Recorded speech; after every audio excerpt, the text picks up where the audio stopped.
पशुपालन को बढ़ावा, लास्ट पार्ट। अच्छा, पशुपालन को बढ़ावा, पशुपालन को बढ़ावा।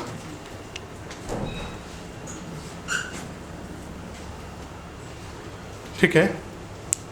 और पशुपालन के संदर्भ में अगर एक सेंटेंस लिया जाए सामान्य में, तो जो किसानों के लिए ये अतिरिक्त आय का एक प्रमुख स्रोत रहा है हमेशा से। और भारत में जो मिश्रित खेती की जाती थी, ऑब्जेक्टिव का एक क्वेश्चन है कि मिश्रित खेती का क्या तात्पर्य है। तो भारत में जो मिश्रित खेती की जाती थी उसका मीनिंग ही था कि कृषि कार्य के साथ साथ पशुपालन। मिश्रित खेती का कहीं से ये मतलब नहीं है दो फसलों की एक साथ बुआई करना, ये उसका तात्पर्य नहीं होता है।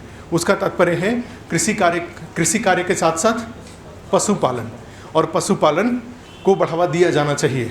और जैसे इससे कहा जाता है कि आर्थिक क्षेत्र में विशेषीकरण को बढ़ावा मिल रहा है, स्पेशलाइजेशन ऑफ फार्मिंग, वैसे वैसे जो मिश्रित खेती की प्रवृत्ति धीरे धीरे कम हो रही है। या तो किसान खेती कर रहा है, या तो किसान बागवानी में है, या तो किसान पशुपालन में है। ठीक है, इस तरीके से है। बागवानी में जैसे मान लीजिए कोई नगदी फसलों की खेती कर रहा है तो केवल नगदी फसलों की खेती कर रहा है, वो अंगूर की खेती कर रहा है तो अंगूर की खेती कर रहा है, वो फिर गेहूँ चावल नहीं उपजाता है। वो जो गेहूँ चावल में है वो गेहूँ चावल में है। उसी तरह से जो पशुपालन में है वो पशुपालन में है, दूध के व्यवसाय में जो है वो केवल दूध के व्यवसाय में है। तो जैसे, और ये निश्चित रूप से आर्थिक उन्नति का सूचक भी होता है। विशेषीकरण आर्थिक उन्नति का सूचक है।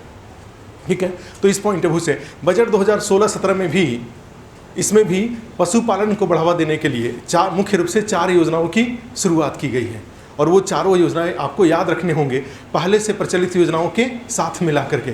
तब कोई क्वेश्चन अगर पूछा जाता है, जैसे इस बार पूछा गया था पशुपालन की अर्थव्यवस्था, ठीक है, या पशुपालन किस प्रकार भारत में किसानों की आय बढ़ाने में सहायक है, या प्रोटीन मुद्रास्फीति, प्रोटीन इन्फ्लेशन की समस्या को हल करने में सहायक है, और इसको बढ़ावा देने के लिए सरकार द्वारा किस प्रकार की योजनाएं चलाई जा रही हैं। तो वो पूरी सूची आपको याद होनी चाहिए, पूरे लिस्ट 6, 7, 8 अगर स्कीम याद रहेंगे तो आंसर की क्वालिटी सुधर जाती है और आंसर इंप्रेसिव हो जाता है। जैसे इस बार बहुत सारे लोगों ने मेंस का एग्जाम दिया और कई लोग क्वालिफाई नहीं किए, तो नहीं किए तो ऐसा थोड़ी था कि उन्होंने क्वेश्चन का आंसर नहीं लिखा है, सबने क्वेश्चन का आंसर लिखा है, लेकिन आंसर जो स्पेसिफिक होना चाहिए।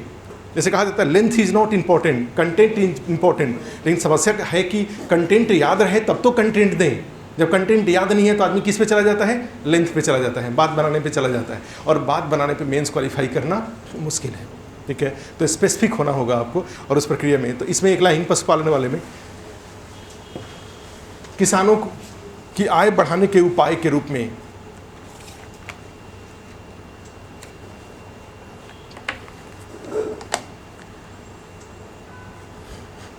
किसानों की आय बढ़ाने के उपाय के रूप में बजट 2016-17 में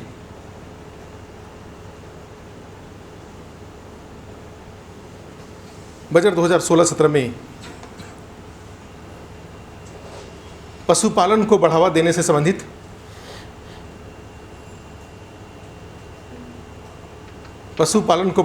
संबंधित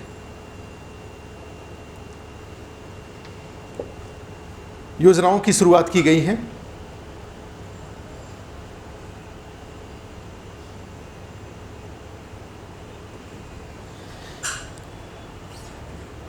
देखो इनमें फर्स्ट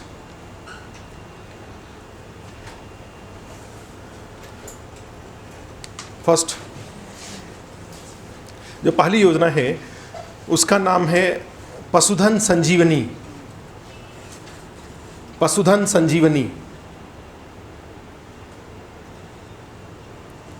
और इसके तहत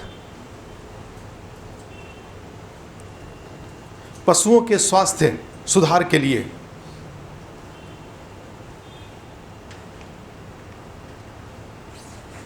पशु स्वास्थ्य कार्ड जारी करना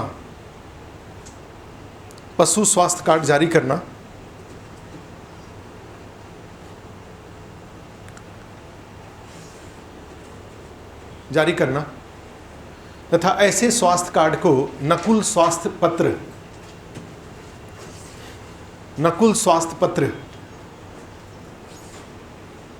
पत्र का नाम दिया गया है। नकुल स्वास्थ्य पत्र का नाम दिया गया है।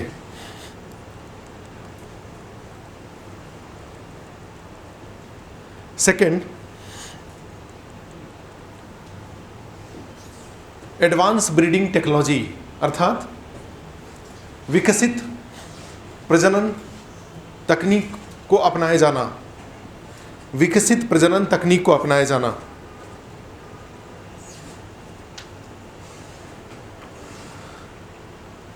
नेक्स्ट, ई पशुधन हाट, ई पशुधन हाट,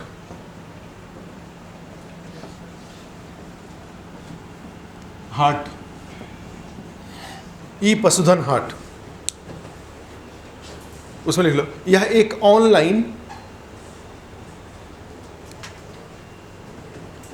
पशु बाजार है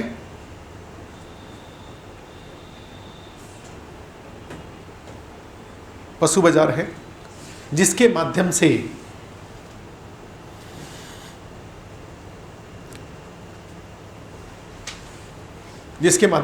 पशुपालन से संबंधित व्यापार को बढ़ावा दिया जाना है। पशुपालन से संबंधित व्यापार को बढ़ावा दिया जाना है।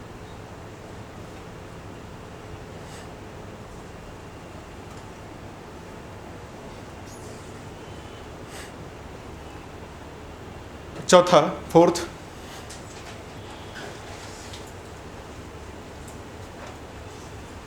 घरेलू पशुओं के संदर्भ में, घरेलू पशुओं के संदर्भ में राष्ट्रीय जीनोम केंद्र, राष्ट्रीय जीनोम केंद्र का विकास।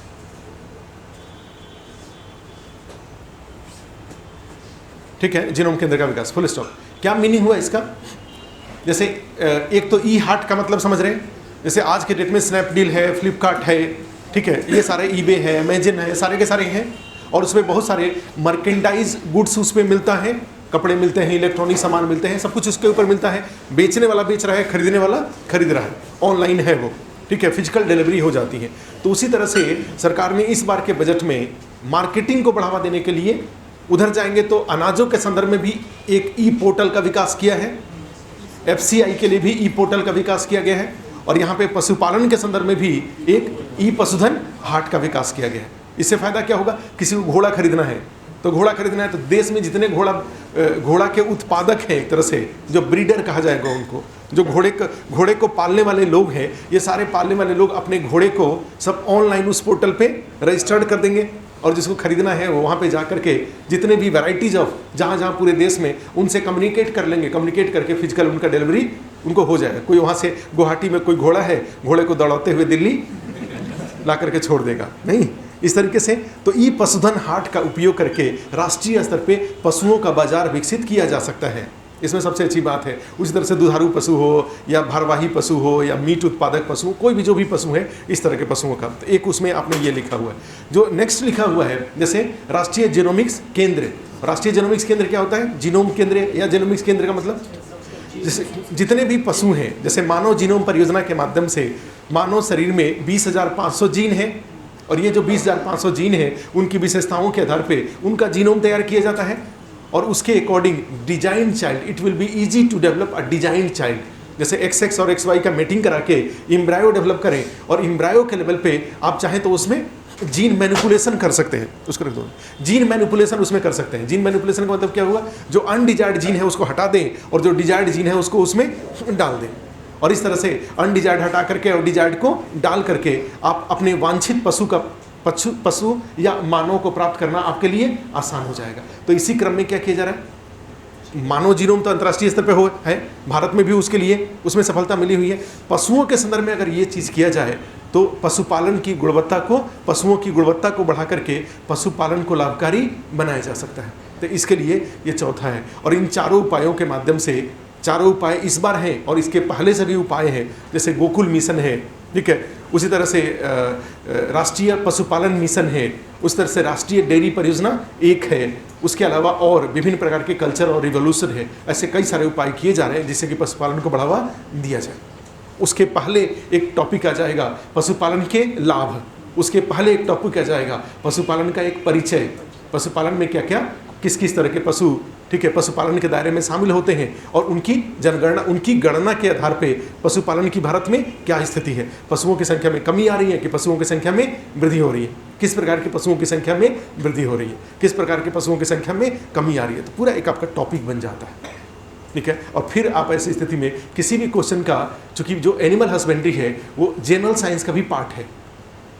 आप देखेंगे ना, जैसे पीटी में जाएंगे तो पीटी में एक तो बायोलॉजी है, और बायोलॉजी में जाएंगे तो एक तो बोटनी जूलॉजी दोनों मिला करके बायोलॉजी बनता है, ठीक है। उसी में एक एग्रीकल्चर भी अलग से टॉपिक है और उसी में पशुपालन भी अलग से टॉपिक है। तो पशुपालन, एग्रीकल्चर, बोटनी, जूलॉजी सब मिला के जनरल साइंस बनता है और उसमें से यूपीपीसीएस में क्वेश्चन पूछता है, ठीक है। आईएएस में तो क्वेश्चन थोड़े कम आते हैं, लेकिन यूपीपीसीएस में, अदरवाइज आईएएस में भी जाएंगे तो पशुपालन से संबंधित कई सारे क्वेश्चन आते हैं, ठीक है। तो इसमें है। नेक्स्ट देखिए भाग 2, बजट का भाग 2, ग्रामीण विकास।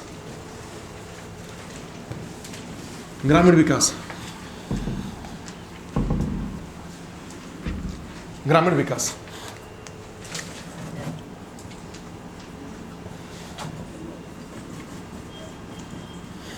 ठीक है।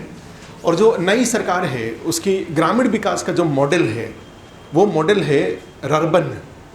जो मुख्य उनका जो एक कहा जाए ना कि ग्रामीण, जैसे कांग्रेस पार्टी का ग्रामीण विकास भारत निर्माण के माध्यम से, और भारत निर्माण में क्या होता था, ग्रामीण क्षेत्रों में आधारभूत संरचना परियोजनाओं का विकास करना। और भारत निर्माण 1 में 6 परियोजनाएं थी इंक्लूडिंग इरिगेशन, सिंचाई, और भारत निर्माण 2 में 5 परियोजनाएं थी, ठीक है। सिंचाई वाले को अलग कर दिया था उन्होंने, ठीक है। और उसके बाद जाएंगे तो ग्रामीण विकास को भारत निर्माण के माध्यम से, या फ्लैगशिप परियोजनाएं उसको बोलते थे, शिक्षा, खाद्य सुरक्षा, स्वास्थ्य, इनके लिए सब जो योजनाएं थी मिला करके, तो एक साइड में फ्लैगशिप और दूसरे साइड में भारत निर्माण के माध्यम से ग्रामीण विकास की उनकी कोशिश की गई थी। उसके पहले एक मॉडल जाएंगे ग्रामीण विकास का, तो एक मॉडल होता था पूरा, PURA, वो APJ अब्दुल कलाम का मॉडल था, और उसमें होता था providing urban amenities in rural areas. यहाँ पे आ रहे हैं, इस सरकार ने इसको चेंज किया है रर्बन में, ठीक है, providing urban amenities in rural areas with maintaining rural features. ग्रामीण विशेषताओं को बनाए रखते हुए गांव में शहरी सुविधाओं का विकास करना, यानी गांव का चौपाल अपनी जगह पे रहेगा, गांव की चरपाई अपनी जगह पे रहेंगी, गांव का हुक्का अपनी जगह पे रहेगा। जैसे नहीं होता है आजकल एक फैशन चला हुआ है शहर के लोगों में, फार्म हाउस का, ठीक है। उसी तरह से चौकी ढानी क्या हुआ, रिमोट एरिया, गांव में जाकर के एक रिसोर्ट टाइप का बना लेना, और रिसोर्ट में क्या है, वही सब ग्रामीण, जैसे वही घास फूस का। और उसके लिए पता चला कि 20,000, जो जयपुर में जाएंगे तो जयपुर में जवाहर युवा केंद्र है, नेहरू युवा केंद्र है, उस नेहरू युवा केंद्र का एक आधा पार्ट है, उस आधे पार्ट में उनने घास फूस का वो बना रखा है, जो कहा जाए एक तरह से रूम बना रखा है। और उस रूम का पता चला कितना चार्ज है, एक रात का 16,000 में तो पूरा 16,000 में पूरा मकान ही बन जाए, ठीक है। आप जाएंगे कच्छ वगैरह साइड में जाएंगे तो क्या है भाई, टेंट लगा करके, बाड़मेर जैसलमेर में जाएंगे तो टेंट लगाया हुआ है, और टेंट लगा करके उसकी कीमत कितनी है, 11,000, 12,000, 15,000, इस तरह के उसमें फैसिलिटीज़ है, इस तरह से किया हुआ है। तो सोच के तो 11, 12, 15,000 में तो एक टेंट ही लग जाए, अपना टेंट गाड़ी में रख ले पीछे और जाए, जहाँ रात हो जाए वहाँ लगा करके सो जाए उसको, ठीक है। तो ये तो आजकल के शहरी लोगों में गांव की ओर, पहले गांव के लोगों में शहर की ओर, और अब शहरी समस्याओं से लोग इतने ज़्यादा, भीड़ भाड़ और सुविधाओं से लोग इतने परेशान हैं कि लोग कहाँ एंजॉय करने जा रहे हैं, गांव की ओर। और गांव में जाकर के रिसोर्ट टाइप का बना हुआ है, और उस रिसोर्ट में ग्रामीण विशेषताओं को एंजॉय करना, ठीक है। इस तरह की बातें इसमें आ रही हैं। तो सरकार ने इन बातों को ध्यान में रखते हुए, नई सरकार ने, एनडीए सरकार ने एक योजना ही चला दी, और उस योजना का नाम है रर्बन, ठीक है, providing urban amenities in rural areas, urban amenities in rural area with maintaining rural features. तो इससे क्या हो जाएगा कि गांव में शहरी सुविधाएं भी आ गई और ग्रामीण विशेषताएं भी रह गई, और दोनों मिलाकर के गांव का जीवन शहर के जीवन से बेहतर हो जाएगा। और बेहतर हो जाएगा तो गांव से शहर की ओर जो माइग्रेशन होता था वो माइग्रेशन रुक जाएगा। और यहाँ तक कि जो शहर में रहने वाले, जो अनावश्यक रूप से शहर में रहने वाले लोग थे, वो भी अपने गांव में रहेंगे। और प्रधानमंत्री ग्राम सड़क योजना है PMGSY, या आज के डेट में ऑलमोस्ट सभी गांव पक्की सड़कों से जुड़ जाएगा। और सरकार की एक कोशिश है, अभी तो इस बार के बजट में तो उन्होंने क्या किया, आधारभूत संरचना वाले भाग में जाएंगे तो ट्रेन तो पूरे नेशनल लेवल पे पैसेंजर कैरेज के लिए यूज होती हैं, रेलगाड़ियाँ इस्तेमाल की जाती हैं यात्रियों के परिवहन के लिए।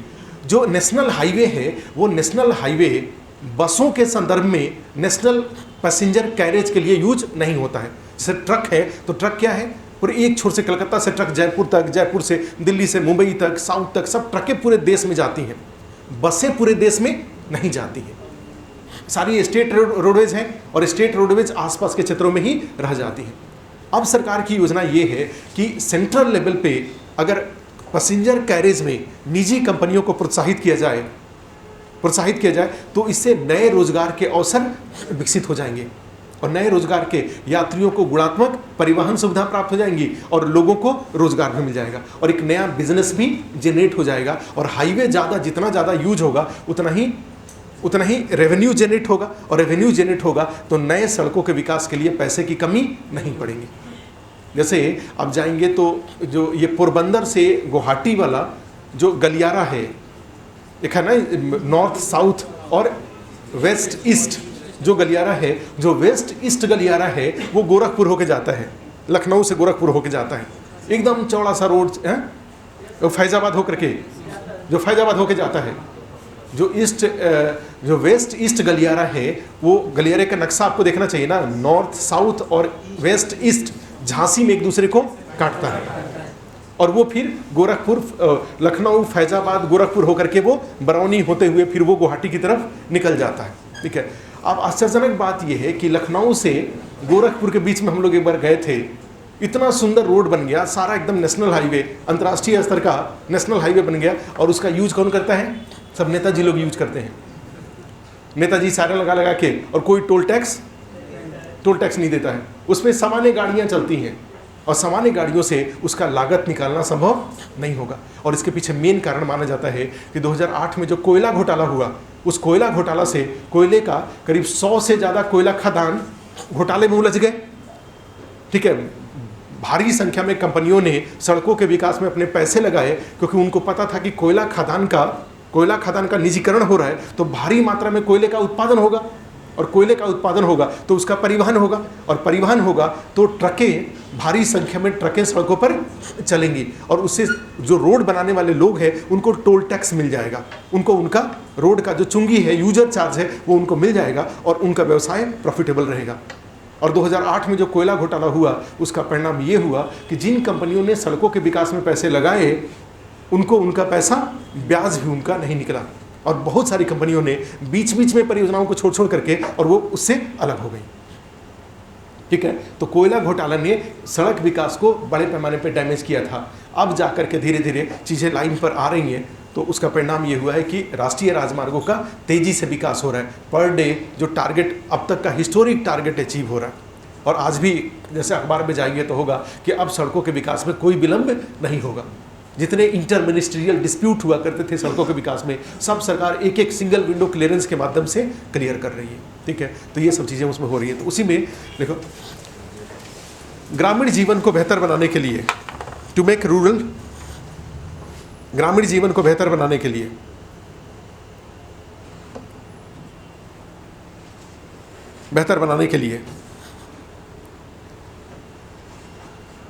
सरकार द्वारा ग्रामीण विकास पर बल दिया जा रहा है।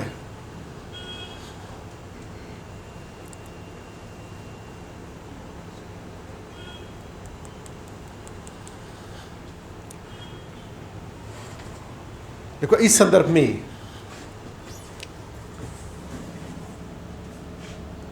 फर्स्ट श्यामा प्रसाद मुखर्जी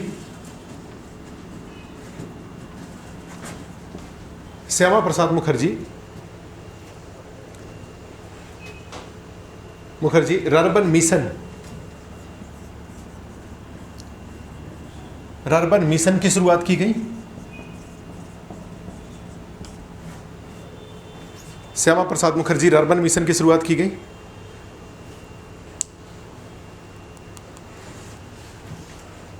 ठीक है, देखो इस मिशन के तहत ग्रामीण क्षेत्रों में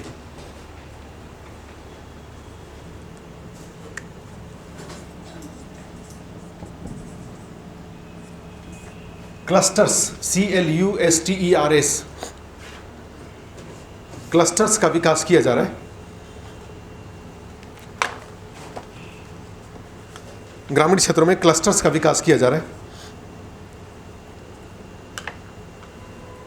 जो ग्रामीण आर्थिक क्रियाओं को बढ़ावा,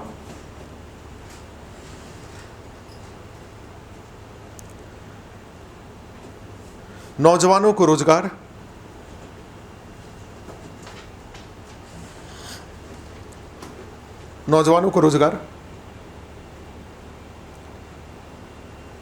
प्रदान करने में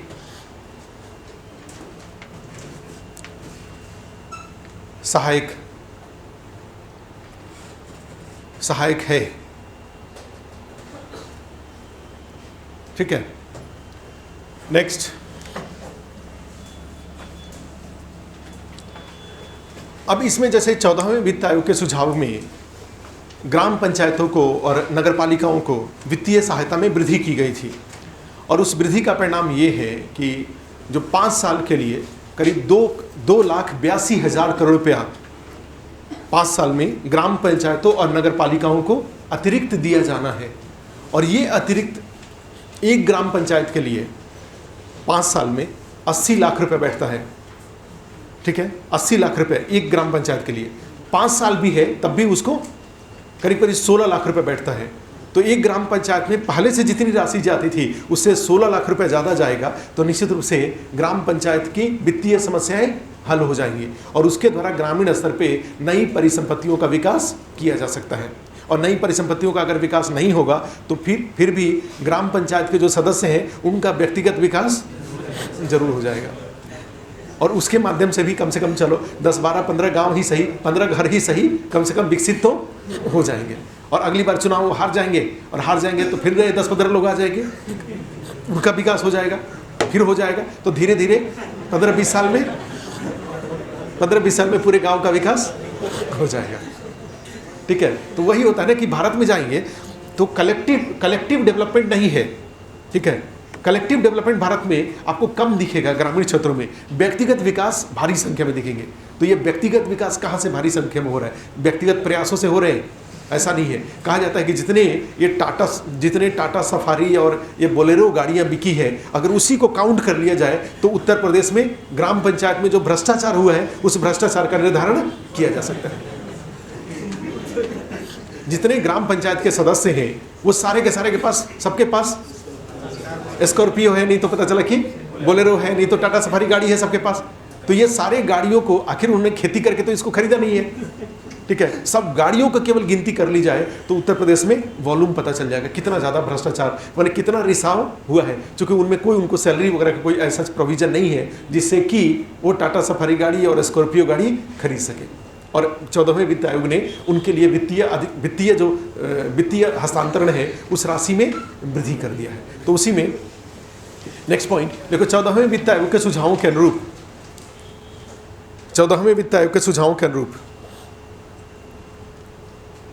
5 वर्षों के लिए ग्राम पंचायतों की वित्तीय सहायता में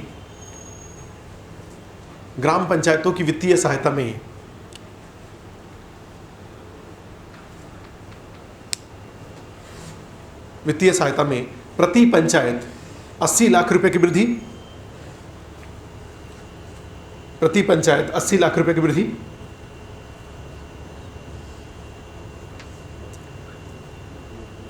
जबकि शहरी या स्थानीय इकाई के लिए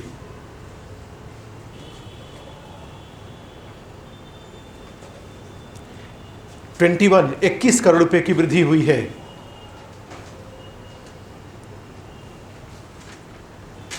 21 करोड़ रुपए की वृद्धि हुई है।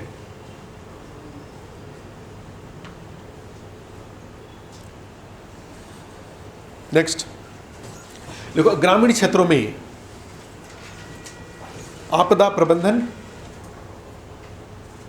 ग्रामीण क्षेत्रों में आपदा प्रबंधन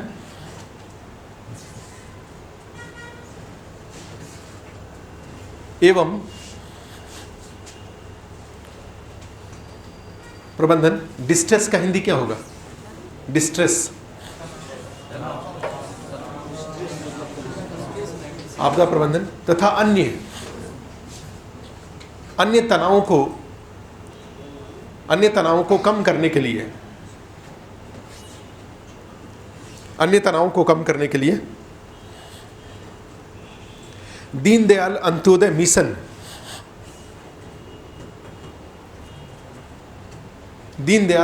मिशन, की शुरुआत की गई है।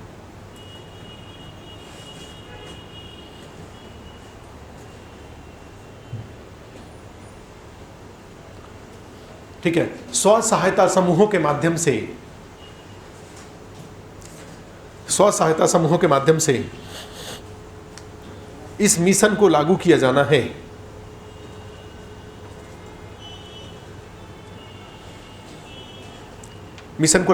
है। तथा आजीविका में वृद्धि,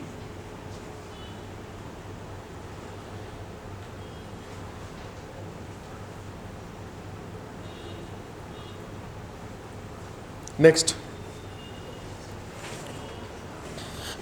देखो, नेक्स्ट पॉइंट, दीनदयाल उपाध्याय ग्राम ज्योति योजना,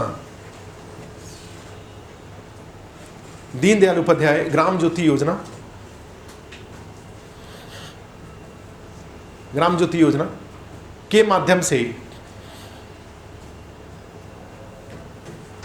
से 1 मई 2018 तक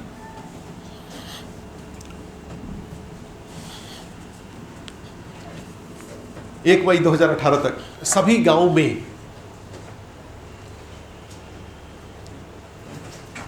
गांवों में बिजली पहुंचाने का लक्ष्य रखा गया है।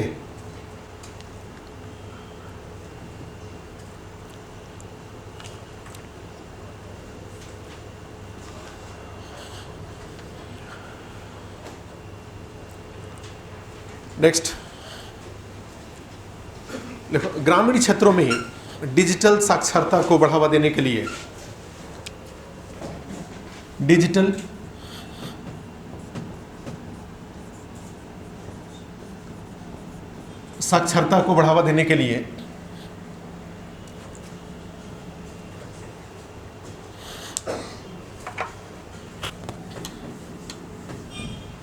क्या लिखे? डिजिटल साक्षरता को बढ़ावा देने के लिए 2 योजनाओं की शुरुआत की गई है।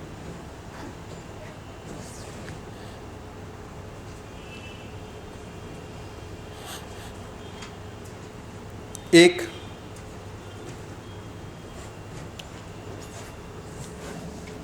नेशनल डिजिटल लिटरेसी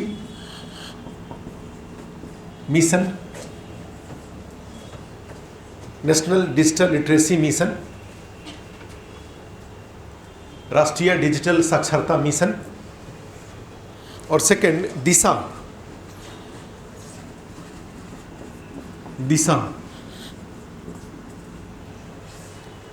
डिजिटल साक्षरता अभियान, इसका फुल फॉर्म है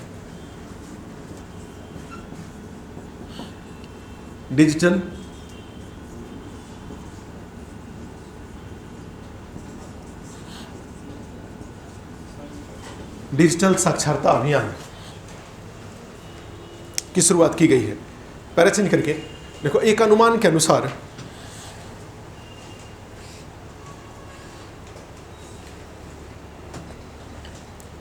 भारत के 16.8 करोड़ घरों में से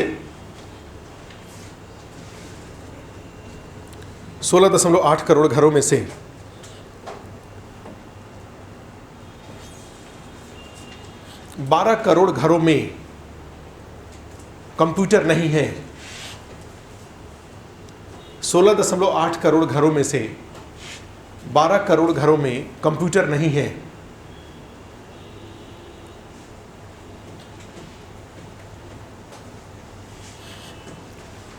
देखो, डिजिटल साक्षरता के तहत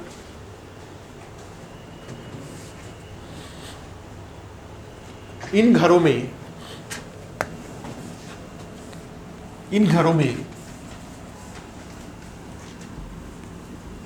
कंप्यूटर पहुंचाने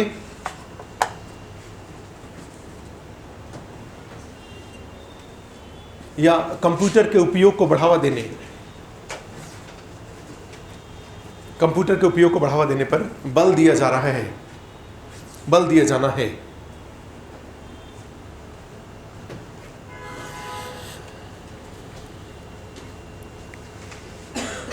नेक्स्ट देखो, डिजिटल इंडिया की शुरुआत पिछले वर्ष की गई थी। पैरा चेंज करके, डिजिटल इंडिया की शुरुआत पिछले वर्ष की गई थी।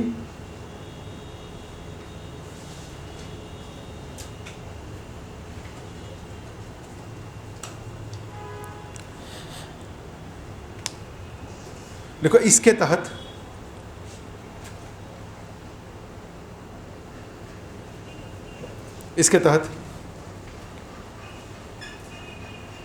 भू दस्तावेजों के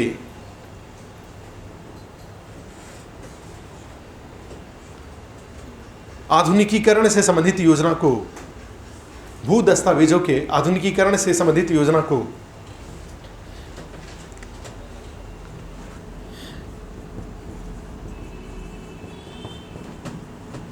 1 अप्रैल 2016 से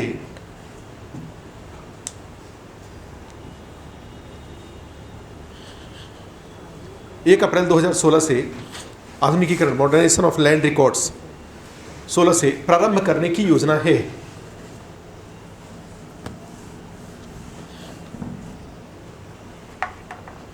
फुल स्टॉप। अब देखो, ये वाला जो लास्ट वाला पैरा है, ये भूमि सुधार में हम लोग लिखवाते रहे हैं। 2008 में इस प्रकार की योजना की शुरुआत की गई थी। 2014 तक इसके लक्ष्य को हासिल कर लिया जाना था। अब सरकार का मानना ये है कि ये जो भू दस्तावेज के कंप्यूटराइजेशन करने की जो योजना है, उसको रिवैम्प्ड फॉर्म में, नए सिरे से उसको, अब इसके मल्टीपल बेनिफिट्स हैं। मल्टीपल बेनिफिट्स वहाँ पे हम लोग चर्चा करते हैं। जैसे जब भू दस्तावेजों का डिजिटल फॉर्म तैयार करने जाएंगे तो आपसे पूछा जाएगा कि ये ज़मीन आपका है, तो आप कहेंगे हाँ, अपना कागज़ दिखाइए। तो उसको क्या करेंगे, उसको स्कैन कर लेंगे, उसको स्कैन करके फाइल बनाते चले जाएंगे। आजकल सारे जितने कार्यालय हैं, कई बार आप कार्यालयों में सुनते होंगे आग लग गया, और कार्यालयों में तो कई बार कोर्ट में, जैसे अखबारों के बारे में कहा जाता है कि आज बहुत इंपॉर्टेंट है, आज सुबह का अखबार, लेकिन जो कल का अखबार है वो बेकार नहीं हुआ। और अखबार जितना पुराना होते जाता है उसका वैल्यू उतना ही बढ़ता जाता है। आज से 10 साल पहले का अखबार आप जानते हैं कितने में मिलेगा? 10,000 15,000 रुपये मिलेगा। इससे भी ज़्यादा लाखों रुपए मिल सकता है एक अखबार। कई बार न्यायपालिका में रेफरेंस के रूप में इन अखबारों की ज़रूरत पड़ती है, और हर कंपनी के द्वारा एक एक कॉपी या दो कॉपी या 10 कॉपी अपने ठीक है आर्काइव में उसको अरेंज करके रखा जाता है। कब किस अखबार की कब ज़रूरत पड़ जाए एज ए रेफरेंस के लिए। तो उसी तरह से सरकारी कार्यालयों में अभी आप जाते हैं, 1952 का दस्तावेज आप मांगेंगे, मिल जाएगा। सब वैसे दीमक खा रहा है या सड़ रहा है, कई बार आग लग जाते हैं। तो अभी महाराष्ट्र में, चाहे कई सेंट्रल गवर्नमेंट के लेवल पे, निजी कंपनियों को हायर करके जितने इस तरह के कागज़ हैं, पेपरलेस गवर्नेंस के तहत सारे कागज़ों को स्कैन करके और उसको डिजिटल फॉर्म में जमा करते जाना। और वो 2-3 जगह रहेगा, सीडी में रहेगा या हार्ड डिस्क में कर के रख देंगे, तो वो अब जब आप चाहें तब आप उसको यूज कर सकते हैं।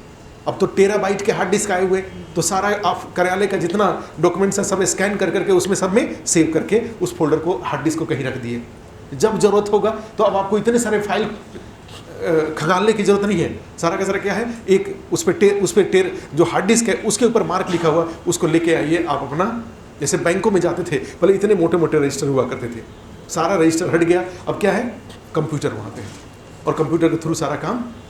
तो बैंकिंग क्रिया में कागज़ की उपयोगिता धीरे धीरे कम होती जा रही है। तो उसी तरह से यहाँ पर भी इसका फ़ायदा क्या होगा, अगर ज़मीन के दस्तावेज है, अगर उसका डिजिटल करने जब जाएंगे तो मालिकाना निर्धारण होगा। ऐसे मालिक जो कहा जाए ना, बेनामी ज़मीन का मालिक कभी अपनी ज़मीन का दावा करने के लिए नहीं आएगा। या एक आदमी अगर 100 एकड़ ज़मीन का मालिकाना करने के लिए आ रहा है, दावा करने के लिए, तो उसमें भूमि सुधार के दायरे में वो चला जाता है, आइडेंटिफाई हो जाएगा, वो मार्क हो जाएगा वो व्यक्ति, कौन लैंडलेस है, कौन सामान्य भूमिपति है और कौन जैसे भूमि सुधार कानून से अधिक भूधारण करता है, ये सब पता चल जाएगा। एक दूसरा, भूमि का characterisation of soil will be possible, कौन सा किस फसल के लिए है ये आप आसानी से कर लेंगे। तीसरा, उसी में जाते हैं तो अतिरिक्त भूमि की पहचान हो जाएंगी। अतिरिक्त भूमि की पहचान का मतलब ये हुआ जैसे ग्राम सभा की ज़मीन है, ये भूमि की इसका कोई मालिक नहीं है, ये जो भूमि है वो उद्योगों की स्थापना के लिए उपयोगी है, तो ये सब पता चल जाएंगे। और अभी सरकार में आज ही शायद न्यूज़ सुन रहे थे तो उसमें आ रहा था, सभी राज्यों को कहा जा रहा है कि अपने यहाँ, ठीक है, कोई एक ऐसे क्षेत्र की पहचान करें, हर राज्य एक ऐसे क्षेत्र की पहचान करें जहां औद्योगिक या बड़े पैमाने पे निवेश को बढ़ावा दे करके औद्योगिक विकास को गति दी जा सके। जैसे बिहार जैसे राज्य है, झारखंड जैसे राज्य है, एक आप कैंपस डेवलप करिए, एक जिले की पहचान करिए जहाँ पर सारी सुविधाएँ हो और वहाँ पर विशेष रूप से निवेश को बढ़ावा दिया जाए, तो उस राज्य के संसाधनों का उपयोग करना आसान हो जाएगा। सारे पूरे राज्य में उद्योग, किसी पर्टिकुलर उद्योग के लिए या औद्योगिक क्रियाओं के लिए आधारभूत संरचना विकास करना हो सकता है कि देर से हो पाए। अभी तत्कालिक स्तर पे क्या किया जाए, एक जिले में बेस्ट ऑफ फैसिलिटी देना ज़्यादा आसान होगा और बेस्ट ऑफ फैसिलिटी दे करके वहाँ सारे उद्योग स्थापित करें, फिर ग्रेजुअली अन्य जिलों में भी उसका विकास किया जाए। तो आज का न्यूज़ ये था, अरुण जेटली ने हर राज्यों को पत्र लिख के कहा हुआ है कि आप अपने यहाँ औद्योगिक विकास के लिए एक एक जिले की कम से कम पहचान करिए, एक एक क्षेत्र की पहचान करिए, ठीक है। तो उसी क्रम में आगे क्या लिखे, भू दस्तावेजों का, उसी में एक पैरा और देखो, मनरेगा के तहत एमजी नरेगा के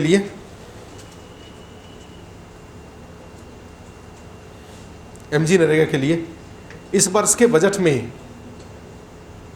38,500 करोड़ रुपए का निर्धारण किया गया है। 38,500 करोड़ रुपीज का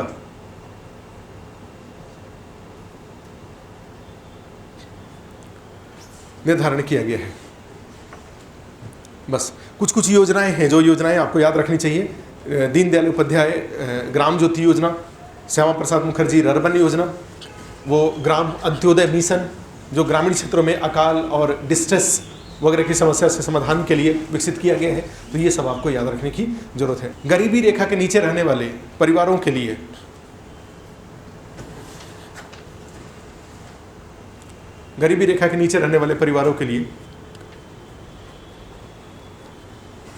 राष्ट्रीय स्वास्थ्य योजना की शुरुआत,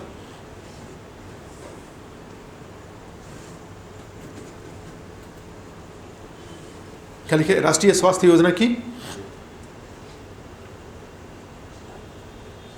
की शुरुआत।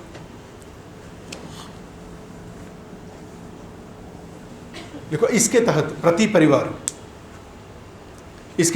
परिवार 1 लाख रुपए की 1 लाख रुपए की स्वास्थ्य बीमा,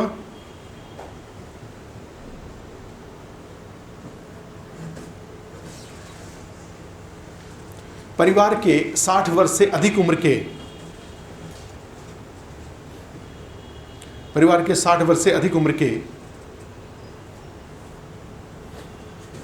के व्यक्ति के बीमार होने पर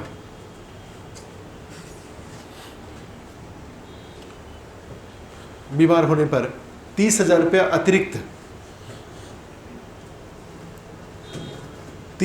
अतिरिक्त सहायता देने का प्रावधान,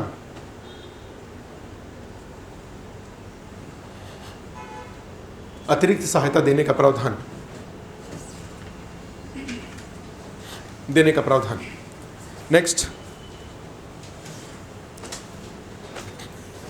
जैसे एक दवाओं के मामले में जाएं तो 2 तरह की दवाएं होती हैं। एक दवाएं होती हैं जो पेटेंट कानून के दायरे में, पेटेंट कानून के माध्यम से संरक्षित होती हैं। माने जो दवा बनाने वाली कंपनी है, बिना उसकी अनुमति के आप उस विशेष दवा विशेष को आप व्यवसायिक उद्देश्यों के लिए नहीं बना सकते, उसे परमिशन लेके बनाना होगा और परमिशन लेने पे रॉयल्टी के कारण उस दवा का मूल्य बहुत अधिक हो जाता है। ठीक है, और बहुत सारे ऐसे जीवन रक्षक दवाइयाँ हैं जिनके दाम लाखों में हैं।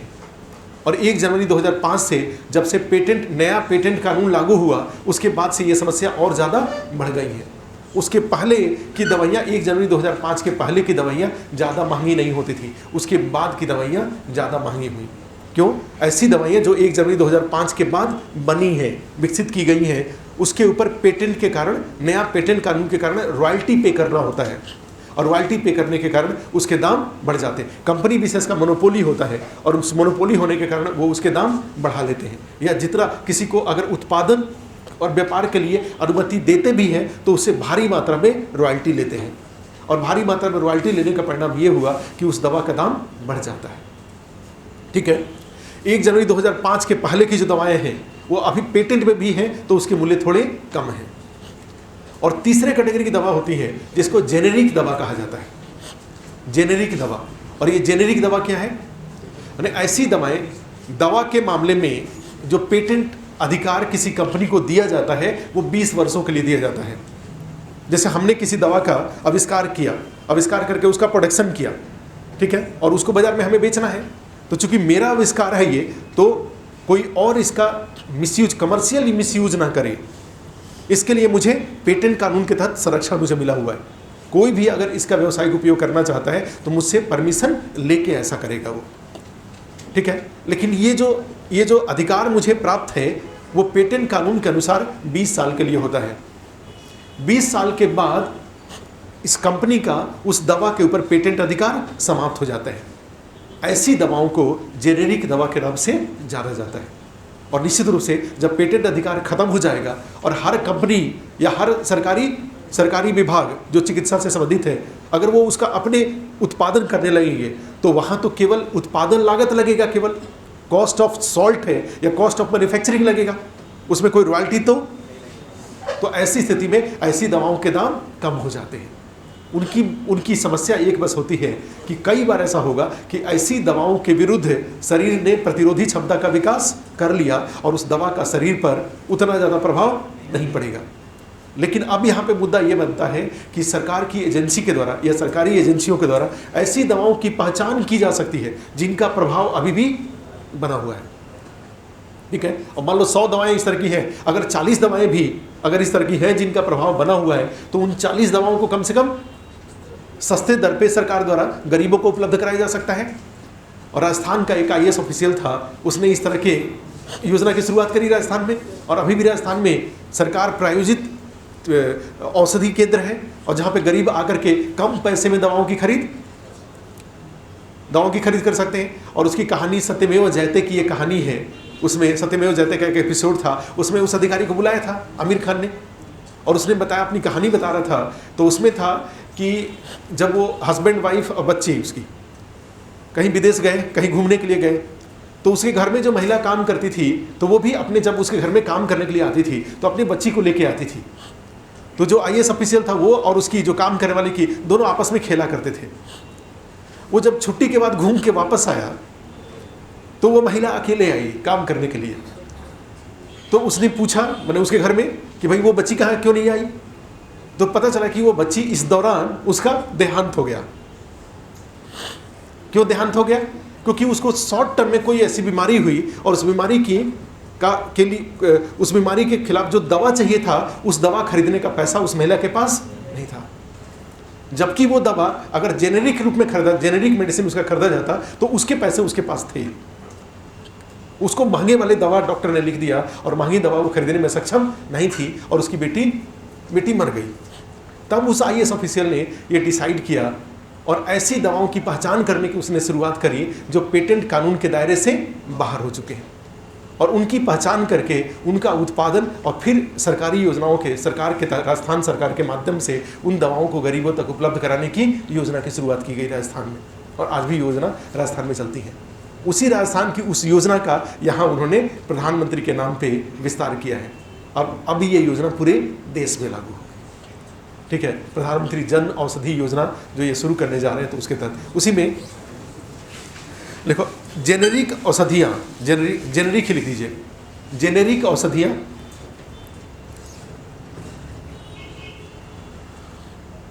औषधियाँ, ब्रैकेट में लिख दीजिए, ऐसी औषधियाँ जिनके ऊपर पेटेंट कानून का प्रावधान लागू नहीं, जिनके ऊपर पेटेंट कानून का प्रावधान लागू नहीं, ब्रैकेट बंद।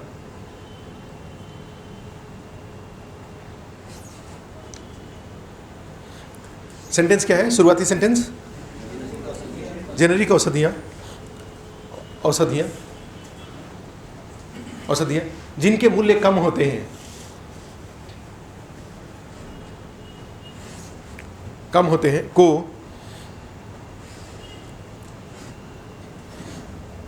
को प्रधानमंत्री जन औषधि योजना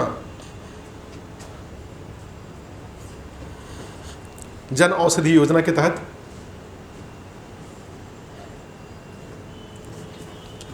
उपलब्ध कराने का निर्णय किया गया है।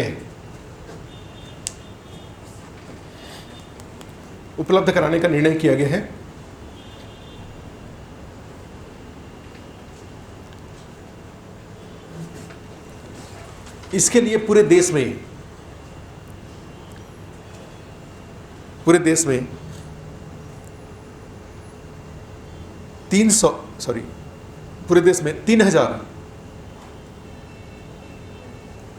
3,000 मेडिकल स्टोर, क्या होगा?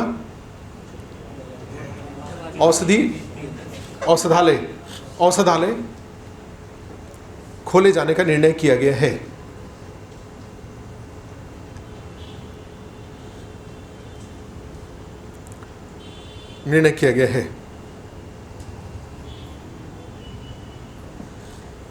देखो, इसी प्रकार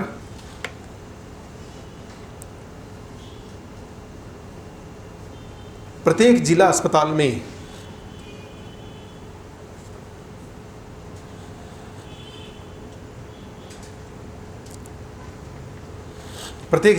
में डायलिसिस केंद्र, डायलिसिस को क्या बोलते हैं? डायलिसिस होता है ना ब्लड कैंसर वगैरह में, डायलिसिस लिख दीजिए। डायलिसिस केंद्र खोलने का निर्णय किया गया है।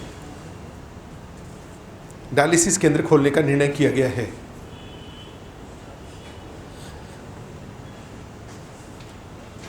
डायलिसिस केंद्र खोलने का निर्णय किया गया है।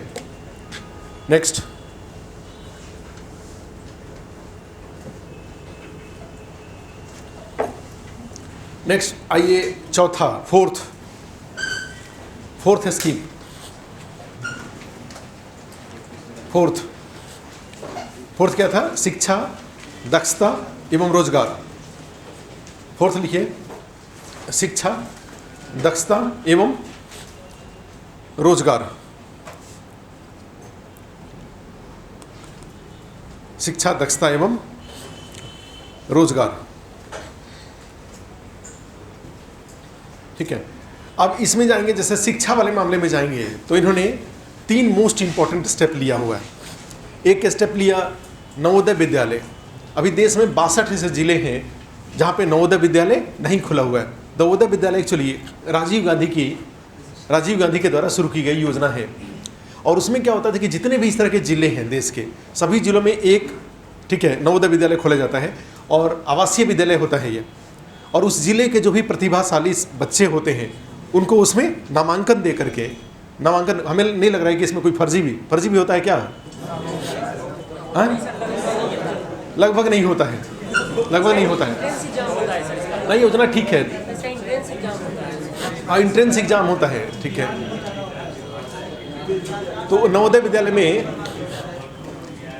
विद्यालय में जाएंगे तो वहाँ पे जिले के जितने भी प्रतिभाशाली बच्चे हैं उनको उसमें रखा जाता है और रख करके उनको माने टीचर्स के गाइडेंस में बेहतर खान पान सुविधा प्लस टीचर के गाइडेंस में सुबह से शाम तक की सारी रूटीन को, जैसे होता ना ट्यूशन पढ़ाना, तो उसमें जो सामान्य क्लास के अलावा हर टीचर की रिस्पॉन्सिबिलिटी दी जाती है कि शाम को ये देखें कि बच्चे पढ़ाई कर रहे हैं कि नहीं कर रहे हैं और उनकी क्या समस्याएं हैं। क्योंकि टीचर भी उसी के अंदर रहते हैं, बच्चे भी उसी के अंदर रहते हैं, खाना भी उनका वही, सब कुछ उनका उसी कैंपस के अंदर में होता है। तो टीचर वहाँ पे रहते हैं। ट्यूटोरियल क्लासेस के लिए टीचर वहाँ पे अपॉइंट किए जाते हैं डेली। आज आपकी रिस्पॉन्सिबिलिटी है क्या? बच्चों को घूम के मॉनिटर करिए कि वो पढ़ाई कर रहे हैं कि नहीं कर रहे हैं। तो अदरवाइज कहा जाता है कि जो कई टीचर हैं नवोदय विद्यालय में, उनका कहना होता है कि ऑलमोस्ट सक्सेसफुल है, माने बहुत खराब स्थिति नहीं है कि बच्चे वहाँ कुपोषण ग्रसित हो जाते हों, या नवोदय विद्यालय में बच्चे कुपोषण ग्रसित होकर के उनका कोई बीमारी हो गया हो, उनका देहांत हो गया हो, ऐसे केसेस बहुत कम आते हैं। तो इस सरकार ने नवोदय विद्यालय योजना को जारी रखते हुए देश के जो शेष 62 जिले हैं उसमें नवोदय विद्यालय खोलने का प्रस्ताव किया हुआ है। तो एक तो इसमें ये है। सेकंड, उसमें जाते हैं तो एक जैसे सेंट्रल आने वाले दिनों में एक सेंट्रल रिपोजिटरी है। सेंट्रल रिपोजिटरी में जैसे कहा जाए कि लॉकर केंद्रीय लॉकर है, जितने भी इस तरह के डॉक्यूमेंट्स हैं, सरकारी डॉक्यूमेंट्स हैं, वे सारे के सारे, चाहे बैंक वगैरह का जो KYC होता है, नो योर कस्टमर, अब हर बैंक में ले जा करके कागज़ फोटोकॉपी करा करके जाके उनको डॉक्यूमेंट्स दें, ID प्रूफ, एड्रेस प्रूफ, अब ये सब दें, ये अच्छी बात नहीं है। इसमें कागज़ का भी नुकसान होता है, संसाधनों का व्यय होता है। ऐसा क्यों नहीं किया जाए कि जो KYC है एक बैंक में जमा हो और वो जा करके उस सेंट्रल पोर्टल पे उसमें आपके नाम, date of birth, father's name के साथ उसमें चला जाए, और जब भी किसी बैंक को या किसी भी कार्यालय को आपके पहचान को लेकर के, आपके पहचान के बारे में अगर जानकारी लेना है तो वहीं से वो कॉपी कर ले अपने पास।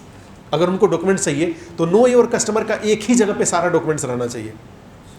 और उसी में डिजिटल इंडिया के तहत सरकार ने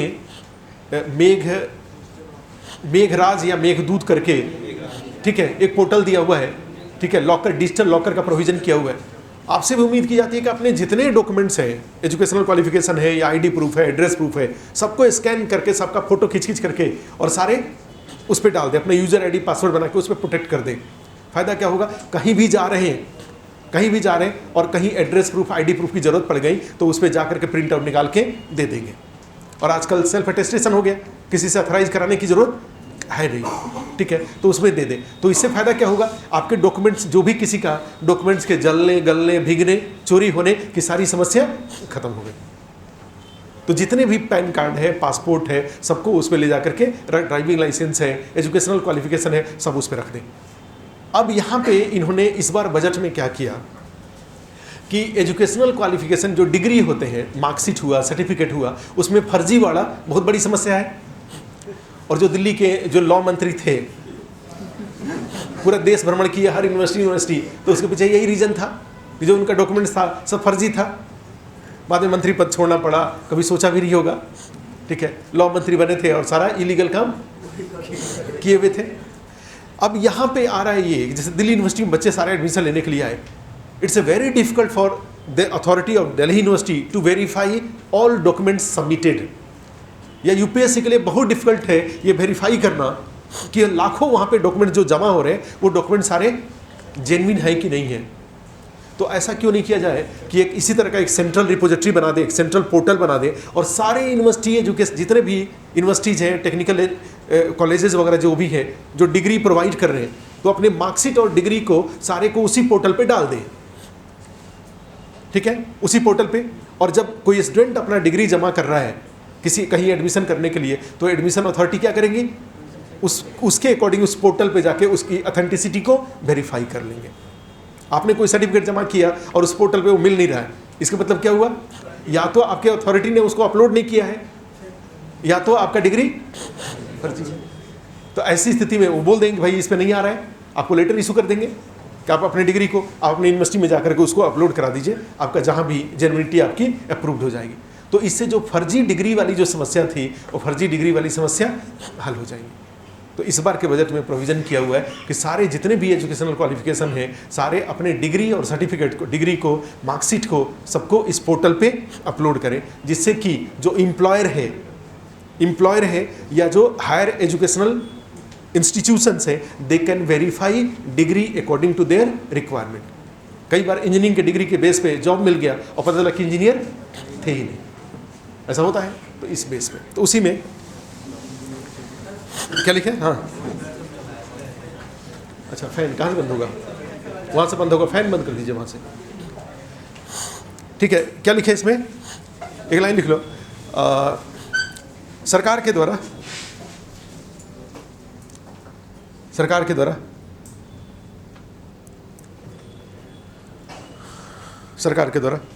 विभिन्न शिक्षण संस्थानों द्वारा विभिन्न शिक्षण संस्थानों द्वारा जारी किए गए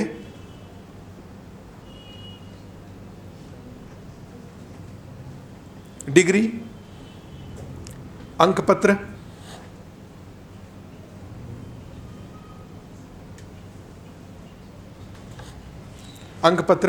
तथा अन्य प्रमाण पत्रों को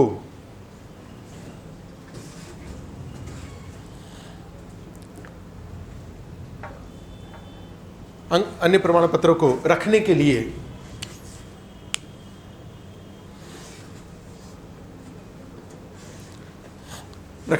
डिजिटल पोर्टल के विकास का निर्णय किया गया है। डिजिटल पोर्टल के विकास का निर्णय किया गया है,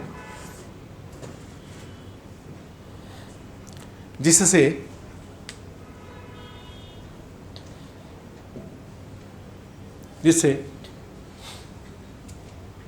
उच्च शिक्षण संस्थानों द्वारा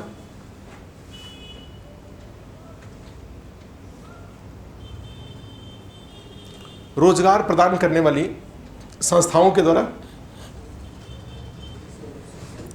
उच्च शिक्षण संस्थानों के द्वारा रोजगार प्रदान करने वाली संस्थाओं के द्वारा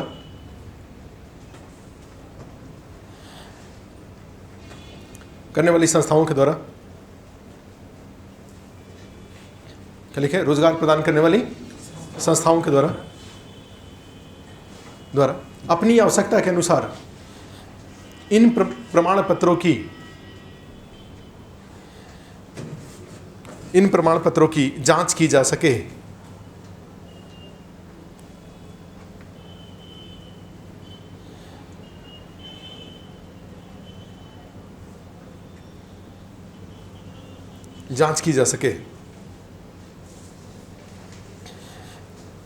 पहले चेंज करेंगे। देखो, भारत नौजवानों का देश है। India is a country of young people. Next point, Bharat नौजवानों का देश है।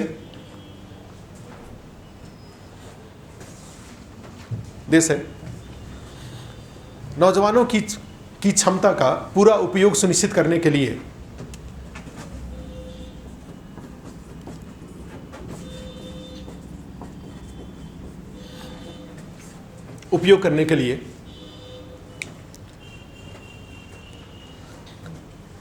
दक्षता विकास योजनाएं चलाई जा रही हैं।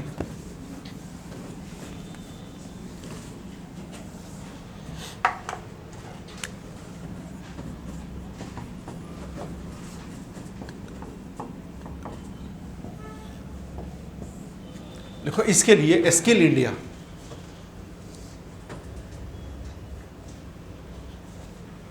इंडिया मुख्य लक्ष्य है।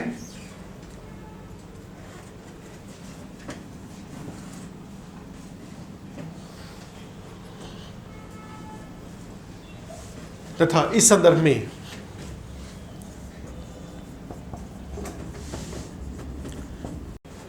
नेशनल स्किल डेवलपमेंट मिशन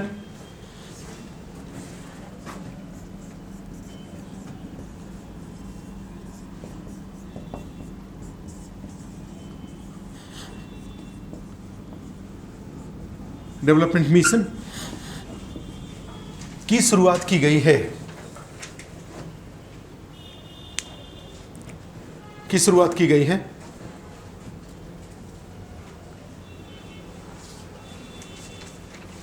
ठीक है। अगले 3 वर्षों में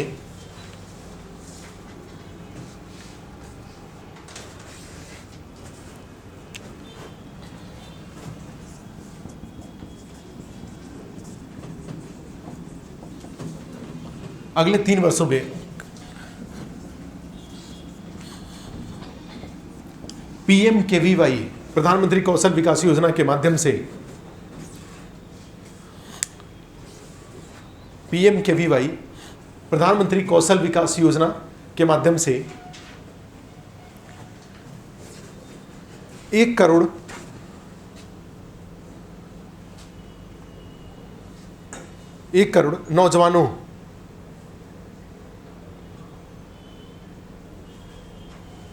नौजवानों को दक्ष करने का लक्ष्य रखा गया है।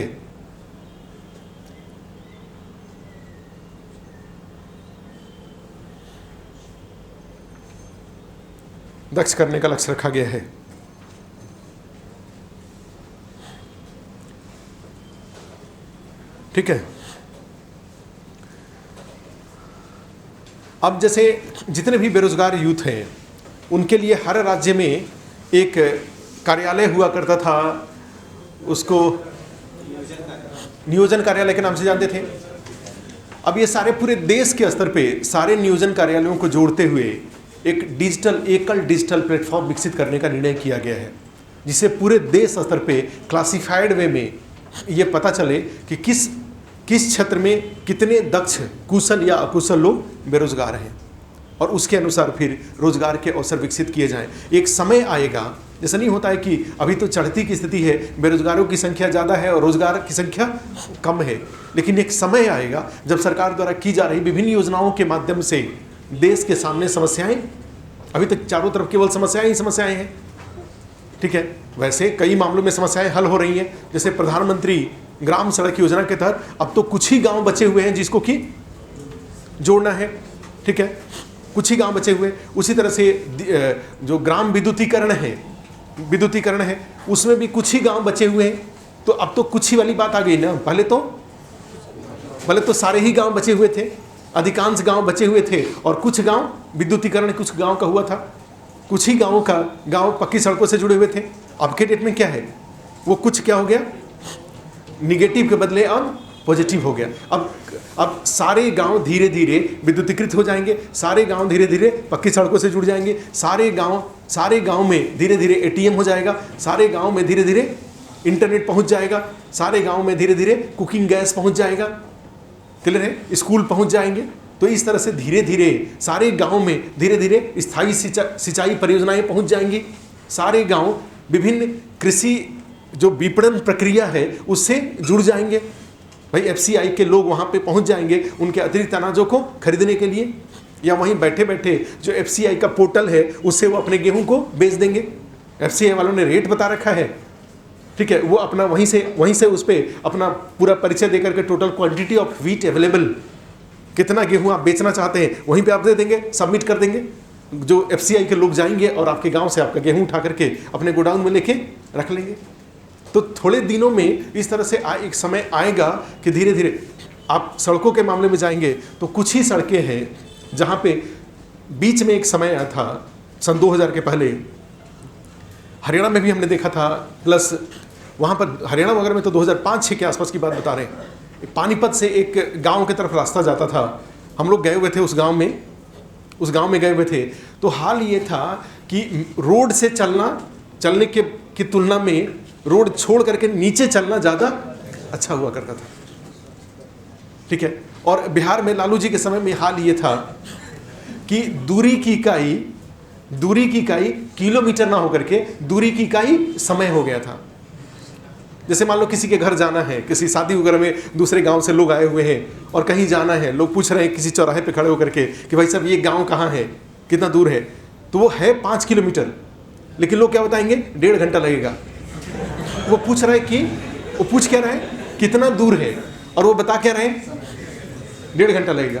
इसका मतलब दूरी की इकाई क्या हो गया था, समय हो गया था, ठीक है। लेकिन अब के टाइम पे ऐसा नहीं है। अब आप 5 किलोमीटर है और बोल देते हैं चलो पहुंच रहा हूँ, चाय बना के घर में बोल देते हैं कि 2-3 लोग आ रहे हैं, चाय बना के रखिए, तो पता लगा कि ठीक अभी चाय बन के तैयार होगा तब तक आप गाँव पहुँच जाएंगे। चाहे उस तरह की सड़कें हो गई हैं, चाहे इवन प्रधानमंत्री ग्राम सड़क योजना के तहत सड़कों का विकास हो गया है और उनकी मरम्मत भी हो रही है, और इसलिए पूरे देश स्तर पे तो थोड़े दिन बाद आकर के जो मौलिक सुविधाएं हैं वो हर गांव में उपलब्ध हो जाएंगी, और हर गांव में उपलब्ध हो जाएगी तो फिर बात आती है, ठीक है, बेहतर रोजगार और अधिक उत्पादकता वाले आर्थिक क्रियाओं को बढ़ावा देने की। भाई गांव में अधिक उत्पादकता के लिए फिर कोशिश किया जाएगा, नए फसलों के लिए फिर कोशिश की जाएगी, खाद्य प्रसंस्करण के लिए कोशिश किया जाएगा, सहायक कृषि क्रियाओं के लिए प्रयास किए जाएंगे, फिर जाकर धीरे धीरे भारत उन्नत हो जाएगा, ठीक है। लेकिन कंडीशन क्या है, कंडीशन इसके लिए ये है कि कन्हैया कुमार जैसे मुद्दे थोड़े किनारे रहें। दोस्त कहा जाता है कि भाई जनता ने बहुमत दिया हुआ है तो let's allow government for 5 years to implement, ठीक है, देयर डिजायर्ड स्कीम्स हर आदमी के पास अपनी सोच है, वो सोच के अनुसार जैसा वो चाहे वैसी योजनाओं को बना करके क्रियान्वित करे। 5 साल बाद मूल्यांकन किया जाए कि इनको दोबारा कंटिन्यू करना उचित है या राहुल गांधी को ला करके देश को तेजी से विकास करना जरूरी है। यानी जैसा हो वैसा डिसाइड करें, लेकिन 5 साल काम करने देने की जरूरत है। क्या लिखे? लक्ष्य रखा गया है। पैरा चेंज करके लिखो, रोजगार के अवसर विकसित करने के लिए, to create opportunity of employment. रोजगार के अवसर विकसित करने के लिए, उसी में पैरा चेंज करके अवसर विकसित करने के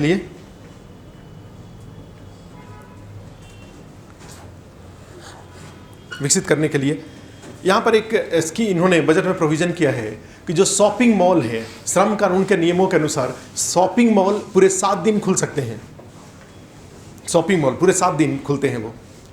लेकिन जो खुदरा दुकान है, जिनकी संख्या भारत में 11 करोड़ से ज़्यादा है, और ये भारत में सबसे ज़्यादा रोजगार देने वाला क्षेत्र है। जैसे मुखर्जी नगर में जितनी दुकान है वो कोई सब रिटेलर्स हैं। ये कोई मॉल नहीं है, शॉपिंग मॉल नहीं है। और ऐसे दुकानों में पूरे देश में भारी संख्या में लोगों को रोजगार मिला हुआ है। हर कॉलोनी में जाएंगे तो हर 10-12 घर पे एक छोटा सा दुकान है, और उस दुकान में 2 लोग उसमें हैं। और ऐसे दुकानों की संख्या काउंट करेंगे करीब 11 करोड़ लोग हैं ऐसे। तो बड़े बड़े मॉल 7 दिन खुल सकते हैं, लेकिन श्रम कानून के नियमों के अनुसार ये केवल 6 दिन खुल सकते हैं। वीकली ऑफ इनके लिए कंपलसरी है।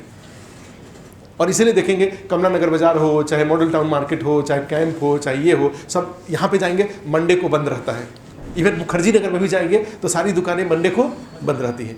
कुछ लोग खोल के अब रखते हैं। तो इस बजट में प्रोविज़न ये है कि क्यों नहीं ये 11 करोड़ के आसपास जो छोटे छोटे दुकानदार हैं, इनको भी 7 दिन खोलने की अनुमति क्यों न दे दी जाए। इनकी मर्जी, ये खोले चाहे ना खोले। तो इस तरह से पूरे देश में अगर वीकली 1 दिन 52 दिन रोजगार बढ़ जाएगा ना। सप्ताह में 1 दिन, और पूरे 1 साल में कितने सप्ताह होते हैं? 52 सप्ताह होते हैं। तो 52 दिन रोजगार बढ़ जाएगा। और एक दुकान में 52 दिन, तो 11 करोड़ दुकान में आप समझ रहे कितनी भारी संख्या में रोजगार के अवसर विकसित हो जाएंगे। तो सरकार ने यहाँ पर फोकस किया हुआ है। और इस पॉइंट ऑफ व्यू से लगता है, कई बार ऐसा लगता है कि निगेटिविटी आती है, कई बार ऐसा लगता है कि अब की बार जो गवर्नमेंट के द्वारा कई छोटी छोटी चीज़ों पे काम करके, और छोटी छोटी चीज़ों पे ही काम करेंगे तो थोड़े दिन बाद बड़ा हो जाएंगे। बड़ी बड़ी बातें करें और छोटी चीज़ों पे ध्यान ना दें तो फिर देश तेजी से विकास नहीं कर पाता है। चाइना का जो विकास है वो छोटी छोटी चीज़ों पे ध्यान दे करके वो विकसित हुआ है। भारत भी छोटी छोटी चीज़ों पे, अब सोच के देखो, कहीं किसी का ध्यान नहीं गया होगा इस बात पे। 6 दिन और 7 दिन, और इस तरीके से 1 दिन एक्स्ट्रा अगर ये दुकान खुल जाए, बुराई क्या है? खुल जाए तो इससे लोगों को भी सुविधा हो जाएंगी, और दुकानदारों को भी, और जो रोजगार करने वाले लोग हैं उनको भी 1 दिन अतिरिक्त रोजगार मिल जाएगा।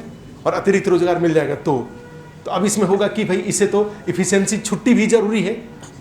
क्या बुरा है छुट्टी? आप उसमें जो स्टाफ है अब सर उसमें रखिए, यानी किसी को 1 दिन दे दीजिए, किसी को 1 दिन छुट्टी दे दीजिए। तो इस तरीके से छुट्टी भी उसको मिल गया, और साथ में जो रोजगार, दुकान भी खुली रह गई। तो इस बार ये है, क्या लिखे? रोजगार देने के लिए लिखो शॉपिंग मॉल की तरह, विकसित करने के लिए लिखो शॉपिंग मॉल की तरह खुदरा दुकानदारों को भी, शॉपिंग मॉल की तरह खुदरा दुकानदारों को भी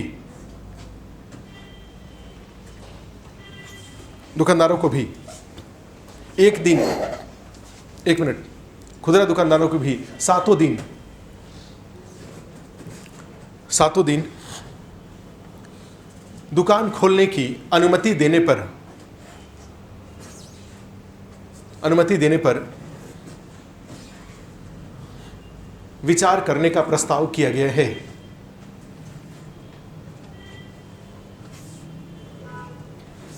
क्या लिखे? विचार करने का प्रस्ताव, विचार करने का प्रस्ताव किया गया है।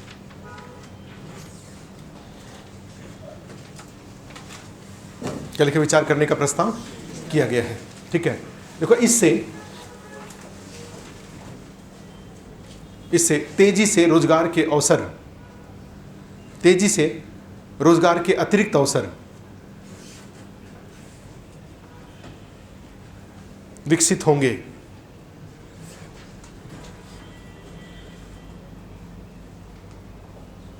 क्योंकि खुदरा व्यापारियों की संख्या देश में 11 करोड़ से अधिक है।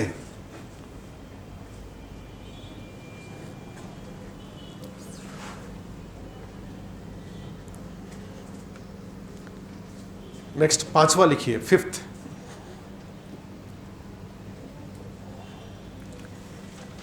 अब ये वाला जो पैरा है वो कहाँ जाएगा? ये इनोवेटिव पैरा है और बेरोजगारी की समस्या के समाधान में इसको उठा के लेके चले जाएंगे। ठीक है, और थोड़ा संक्षेप में भी लिख देंगे, 2 ही सेंटेंस में लिख दीजिए, लेकिन लिख दीजिए। अब वहां पे जाएगा तो फिर आपका आंसर की क्वालिटी, बजट 2016-17 में, ठीक है, खुदरा व्यापारी जिनकी संख्या 11 करोड़ से ज़्यादा है को बड़े मॉल की तरह, ठीक है, 7 दिन खुलने की अनुमति देने पर विचार किया जा रहा है। ठीक है, ये चीज़, और इससे कार्य दिवस एक ही झटके में 52x11 कार्य दिवस में वृद्धि। मनरेगा का मुख्य उद्देश्य क्या है? रोजगार दिवस पैदा करना, और इससे अपने आप रोजगार दिवस पैदा हो जाएगा। और उसमें सरकार का कोई निवेश भी नहीं है। साल में 100 दिन रोजगार वहां दिया जाता है परिवार के एक सदस्य को, यहां पर भी साल में 52 दिन रोजगार मिल जाएगा बिना किसी निवेश के। ठीक है, तो ये इसमें से आ गया। नेक्स्ट देखो, आधारभूत संरचना एवं निवेश।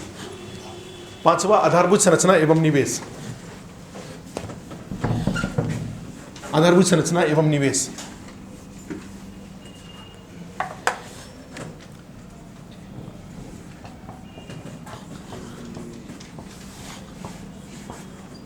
आधारभूत संरचना एवं निवेश।